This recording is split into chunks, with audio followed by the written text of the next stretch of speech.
തങ്കളം വിവേകാനന്ദ വിദ്യാലയത്തിൽ വായനാ ദിനം ആചരിച്ചു. തങ്കളം വിവേകാനന്ദ വിദ്യാലയത്തിലെ വായനാ ദിനാചരണം എഴുത്തുകാരൻ സായി പൂത്തോട്ട ഉദ്ഘാടനം ചെയ്തു.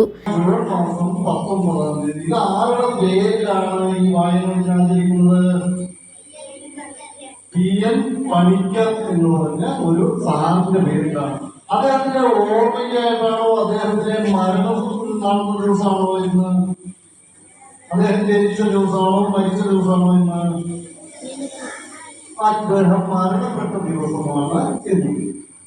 LK Rajitha Devi, Aji Surendran, Anil Njalumadom, TG Linimol, Maya Manoj, Sarga Rakesh, Vaidehi Ramanath, Ameya Sandeep, Hima Thejas, Nain Boaz Baby, M Navaneeth, Abhimanyu K Pramod, PR Subhadra, Akshith R Nair തുടങ്ങിയവർ പ്രസംഗിച്ചു.